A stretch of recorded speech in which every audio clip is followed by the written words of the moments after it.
Saudara-saudara yang kekasih dalam Tuhan, puji Tuhan atas kehidupan yang boleh kita alami dan kita rasakan di hari ini, hari anugerah Tuhan bagi kita sekalian. Kita akan mendengarkan kebenaran firman Tuhan yang akan menjadi kekuatan kita menjalani kehidupan, dan karena itu kita akan membaca bagian firman Tuhan dari Kisah Para Rasul 10 ayat 17 sampai 33. Namun sebelum kita mendengarkan firman Tuhan, marilah berdoa. Segala ungkapan syukur dan terima kasih ya Tuhan kami persembahkan kepadamu atas segala kasih dan segala cinta Tuhan yang Tuhan nyatakan bagi kami. Engkau Allah yang setia,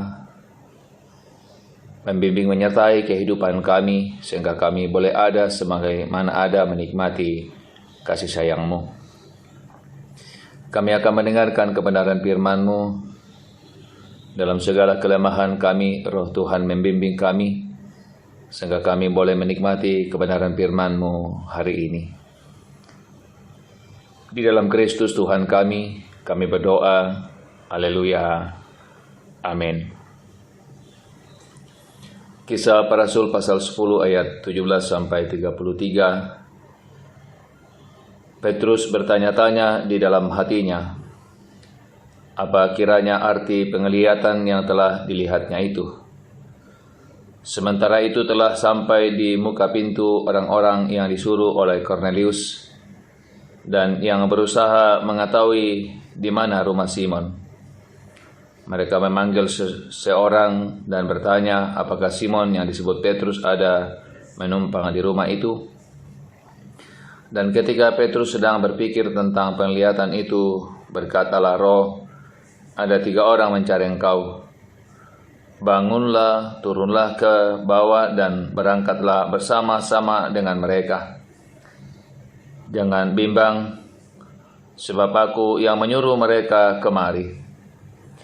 Lalu turunlah Petrus ke bawah dan berkata kepada orang-orang itu, akulah yang kamu cari. Apakah maksud kedatangan kamu? Jawab mereka, Kornelius seorang perwira yang tulus hati dan takut akan Allah, dan yang terkenal baik di antara seluruh bangsa Yahudi, telah menerima penyataan Allah dengan perantaraan seorang malaikat kudus, supaya ia mengundang engkau ke rumahnya dan mendengarkan apa yang akan kau katakan. Ia mempersilakan mereka untuk bermalam di situ. Keesokan harinya ia bangun dan berangkat bersama-sama dengan mereka, dan beberapa saudara dari Yope menyertai dia. Dan pada hari berikutnya sampailah mereka di Kaisarea. Kornelius sedang menantikan mereka, dan ia telah memanggil sanak saudaranya dan sahabat-sahabatnya berkumpul. Ketika Petrus masuk, datanglah Kornelius menyambutnya, dan sambil tersungkur di depan kakinya, ia menyembah Petrus. Tapi Petrus menegakkan dia, katanya, bangunlah, aku hanya manusia saja. Dan sambil bercakap-cakap dengan dia, ia masuk dan mendapati banyak orang sedang berkumpul. Ia berkata kepada mereka, kamu tahu betapa kerasnya larangan bagi orang Yahudi untuk bergaul dengan orang-orang yang bukan Yahudi atau masuk ke rumah mereka. Tapi Allah telah menunjukkan kepadaku bahwa aku tidak boleh menyebut orang najis atau tidak tahir. Itulah sebabnya aku tidak berkeberatan ketika aku dipanggil, lalu datang kemari. Sekarang aku ingin tahu apa sebabnya kamu memanggil aku. Jawab Kornelius, 4 hari yang lalu, kira-kira pada waktu yang sama seperti sekarang, yaitu jam 3 petang, aku sedang berdoa di rumah. Tiba-tiba ada seorang berdiri di depanku, pakaiannya berkelauan. Dan ia berkata, Kornelius, doamu telah didengarkan Allah dan sedekahmu telah diingat di hadapannya. Suruhlah orang ke Yope untuk menyambut Simon yang disebut Petrus. Ia sedang menumpang di rumah Simon, seorang penyamak kulit yang tinggal di tepi laut. Karena itu segera kusuruh orang kepadamu, dan dengan senang hati engkau datang.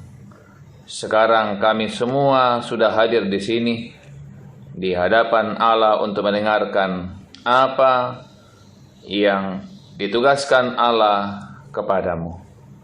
Demikian kebenaran firman Tuhan.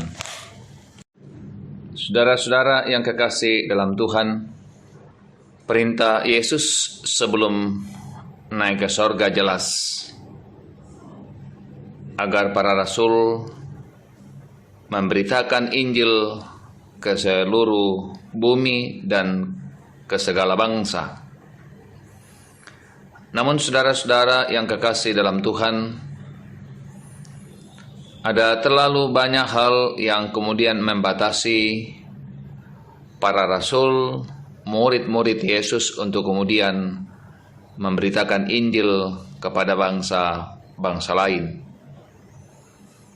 Baik dalam pemahaman keagamaan sebagai orang Yahudi, adat istiadat mereka, dan lain sebagainya. Saudara-saudara yang kekasih dalam Tuhan, Injil itu harus diberitakan kepada seluruh umat, kepada seluruh manusia di segala tempat. Dan saudara-saudara, pembacaan kita memberikan gambaran bagi kita bahwa ketika Petrus sang rasul masih enggan untuk kemudian memberitakan Injil kepada bangsa-bangsa lain, maka Roh datang menjumpai dia agar kemudian ia dimungkinkan dan dimampukan untuk kemudian memberitakan Injil kepada bangsa lain. Dan saudara-saudaraku yang kekasih dalam Tuhan, perjumpaan Petrus dan Kornelius yang adalah seorang panglima, seorang yang terkenal, yang memiliki banyak bawahan, orang yang dikenal tulus dan baik, adalah pintu masuk untuk kemudian Injil diberitakan kepada segala bangsa. Saudara-saudara yang kekasih dalam Tuhan, kita semuanya adalah orang-orang yang telah dipilih Tuhan. Kita adalah murid-murid Yesus. Peran dan tugas kita sama, untuk kemudian menyampaikan tentang Injil kepada semua orang.